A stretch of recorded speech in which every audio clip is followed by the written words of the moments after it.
बिस्मिल्लाहिर्रहमानिर्रहीम, अस्सलाम वालेकुम। परसों जब मैं सुबह उठा तो मैंने एक वीडियो देखी। अली खान एक टिकटॉकर है, उनकी वीडियो मेरे सामने आई और मैंने देखा कि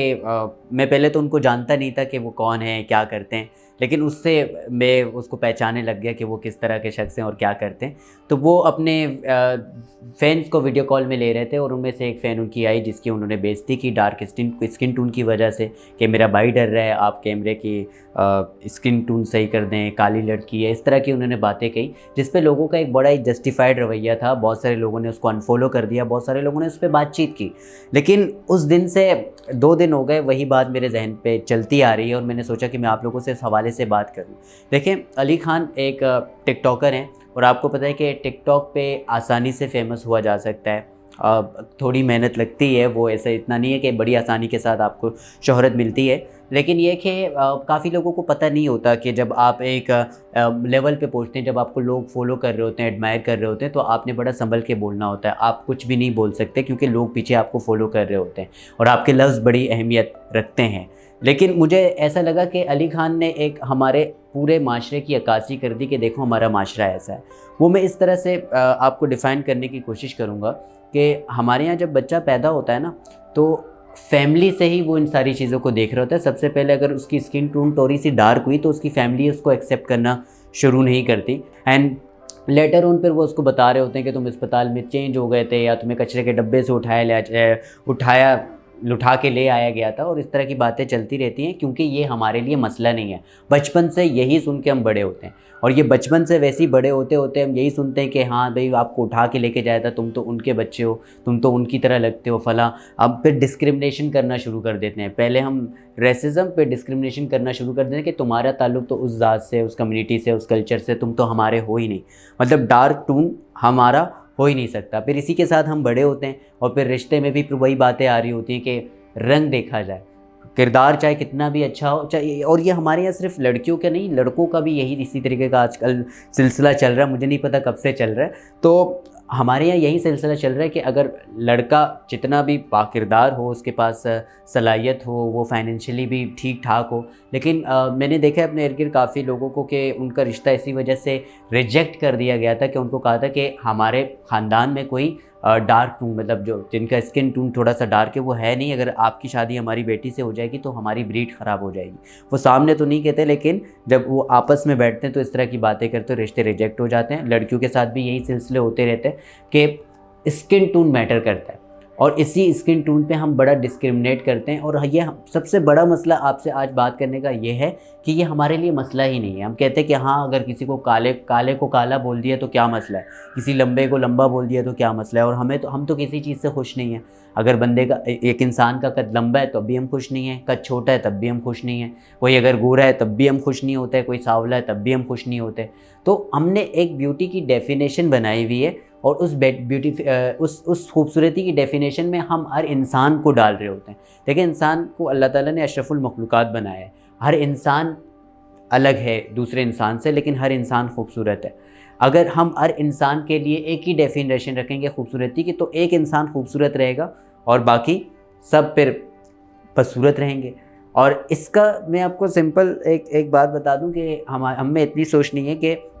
हम जब किसी को कहते हैं कि तुम्हारी आंखें ऐसी हैं, तुम्हारे बाल ऐसे हैं, तुम्हारे नाक ऐसी है, तुम्हारी रंगत ऐसी है, या तुम्हारा कद ऐसा है, या तुम्हारे कान ऐसे हैं, कुछ भी हम जब बोल देते हैं तो हमें नहीं समझ आ रहा होता कि उस वक्त उस शख्स को क्या फील हो रहा होता है। जब वो कंटिन्यूस इन सारी चीज़ों को जहन में रखता है और सुनता है अपने इर्द गिर्द अपने लोगों से, तो सबसे पहले तो उसका कॉन्फिडेंस लूज़ होना शुरू होता है, वो उनका सेल्फ स्टीम लो होना शुरू हो जाता है एंड लेटर ऑन वो फिर एनजाइटी, डिप्रेशन, इन सारी चीज़ों का शिकार होते हैं और उनकी जो परफॉर्मेंस होती है, उनकी सलाहियत होती है, वो हमेशा जो है ना वो दबी हुई होती है, निकल के बाहर नहीं आ रही होती, क्योंकि उनको खुद पे भरोसा नहीं होता। जब इर्द गिर्द मुझे 100 लोग इर्द गिर्द बुरा भला कहेंगे और बचपन से कहते हुए आ रहे हैं, उसके अलावा मैंने नहीं सुना किसी को, मेरी काउंसलिंग नहीं हुई, मुझे किसी ने अच्छी तरह समझाया नहीं है, तो मैं कभी भी निखर के बाहर नहीं आऊँगा। मेरे इर्द गिर्द जितने लोगों ने मुझे जो कहा है, मैं कहूँगा हाँ मुझ में ही कोई गलती होगी। लेकिन एक इंसान को ये सोचना चाहिए कि जब हमारी वालदा जब खाना बनाती हैं, खाना हमारे सामने रखती हैं, हम खाना खाते हैं,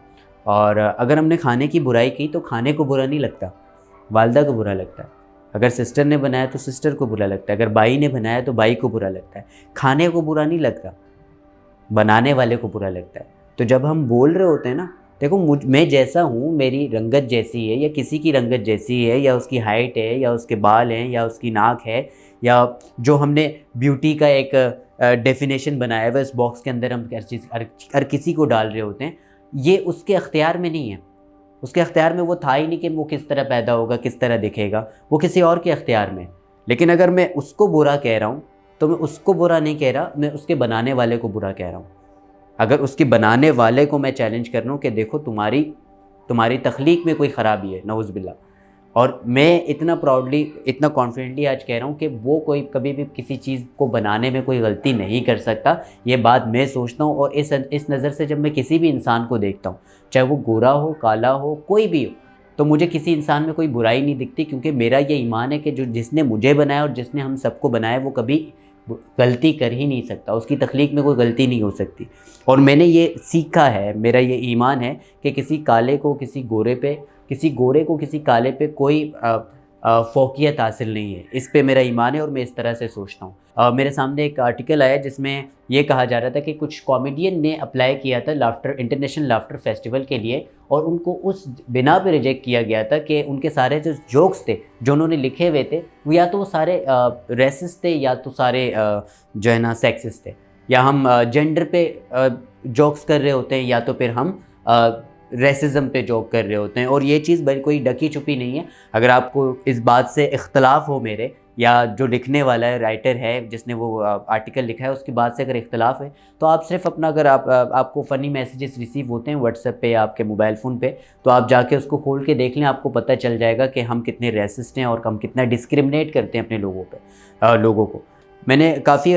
ये चीज़ नोट की है कि हम फेसबुक पे आके बहुत सारी चीज़ें कह देते हैं, बोल देते हैं कि हाँ वेस्ट में भी इतनी बड़ी कैंपेन चली ब्लैक लाइव मैटर्स के नाम से, और बड़ी स्ट्रॉन्ग कैंपेन उन्होंने अपनी चलाई, और हमने भी उसमें बढ़ चढ़ के हिस्सा लिया। हमने फेसबुक पे ये एंथुसियाज़म शो किया, वो जज्बा शो किया कि हम इस बारे में इस चीज़ के ख़िलाफ़ हैं, लेकिन हम उनके लिए खड़े हो गए, अपने लिए खड़े नहीं हो पाए। ये बात उस दिन मैंने कही थी जब वहाँ पे कैंपेन चल रहा था। मैंने देखा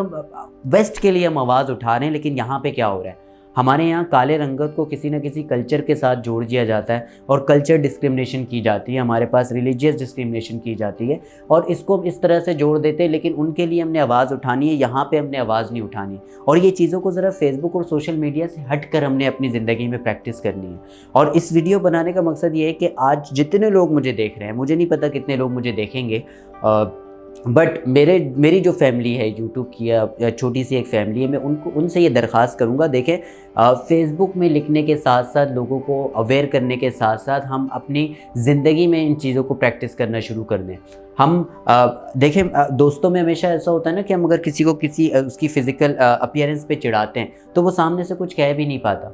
वो कहता है कि अगर मैं कुछ कहूँगा तो वो कहेंगे कि देखो चिढ़ गया, और उस पर और मजाक मस्ती बनना शुरू हो गया, और मजाक उड़ाना उसका शुरू कर देते हैं कि देखो ये चिढ़ गया, और वो चिढ़ बन जाती है, इसीलिए रिस्पॉन्ड नहीं करता। 3 तरह के लोग मैंने देखे। एक तो वो जिनको कुछ भी कह दो वो फ़र्क नहीं पड़ता, उनका सेल्फ इस्टीम बड़ा हाई होता है, वो बड़े कॉन्फिडेंट होते हैं कि उनको पता है कि उनमें सलाहियत मौजूद है। एक वो जिनमें कॉन्फिडेंट नहीं होता इस वजह से कि हम उन्हें कह रहे होते हैं कि तुम में कोई ख़राबी मौजूद है। एक वो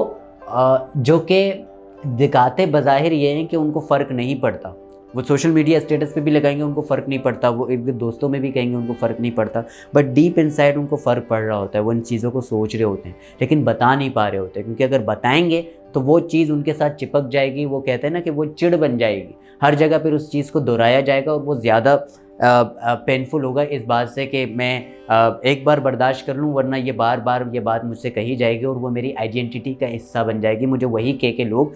बुलाया करेंगे। तो हम इन चीज़ों से थोड़ा सा गुरेज करें, और रियल लाइफ में उन चीज़ों को इम्प्लीमेंट करना शुरू कर दें। अपने आप से शुरू करें, अपनी फैमिली से, अपने दोस्तों की गैदरिंग से शुरू करें, और इस चीज़ को मसला समझें।